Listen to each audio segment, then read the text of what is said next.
Howdy out there. My name's Patrick, and I'm coming to you from hot and sunny Austin, Texas. So I'm going to talk to you about the Math IB exam. And the Math IB exam is going to be challenging, and one of the reasons why it's going to be challenging is the breadth of material. I mean, you've got everything packed in there. You've got algebra, you've got geometry, you've got probability, you've got statistics, you've got calculus. I'm sure I'm forgetting a couple things, but it hits a ton of topics. Certainly enough for a semester's worth of material, but probably even a year if you wanted to be generous. So my job has been to condense that material as much as possible into something a bit more manageable. I assume if you're taking the IB exam, hey, you've seen this material before. So I'm coming to it from a point of view of these are going to be more supplements to jog the memory, help you work through some examples, and get you ready for that IB exam. So in each section, I'm going to do a quick overview. You'll see me work some examples. There'll be questions for you to do. Some of those you'll be like, hey, these are easy. Some of those are going to be more challenging for sure.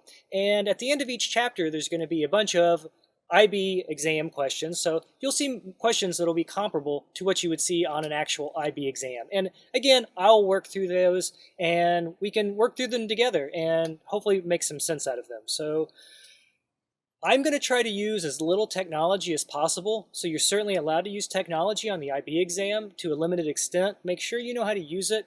When possible, you're going to see me do it the long way, but you'll also then see me say, oh, honestly, you could do it a shorter way. So I want to provide you with the fundamentals, but being a good test taker is about having good test taking techniques, so saving time is also important. So I think no matter where your skill level is, unless you know this stuff forwards and backwards, you'll definitely get something out of this course.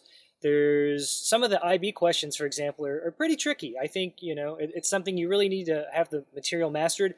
And the only way you master it is by practicing and just practice and practice and practice. That's really all we can do, right? So a little bit about me, just so you know about me. So I said I live in Austin, Texas, and not a native Texan, but as they say here, I got here as soon as we could. So I have a master's degree in mathematics. I did a little bit of PhD work, but decided that academia just wasn't for me.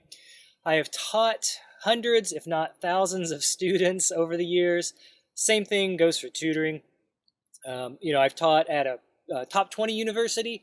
I taught at a run-of-the-mill average college here in the U.S., and I've also taught at a community college. So I've seen sort of the whole stratosphere of students. I've tutored kids down to elementary school, and I've had people in their 70s that were just trying to relearn things, oftentimes calculus. So probably my biggest claim to fame is my YouTube channel, Patrick JMT. Hopefully you've seen something. If not, go check it out. There's over 300 million views, I think close to 400 million right now, definitely over 1 million subscribers. So that's how most people know me. That's how the wonderful people at Nail found me. So again, I hope this course really helps you out. Again, there's no way to study for these things other than to really practice and repeat. You can fool yourself just by watching videos, but make sure you're getting your hands dirty, you're practicing the problems, and if you ever get stuck, I'll be right there with a detailed solution waiting for you. Good luck.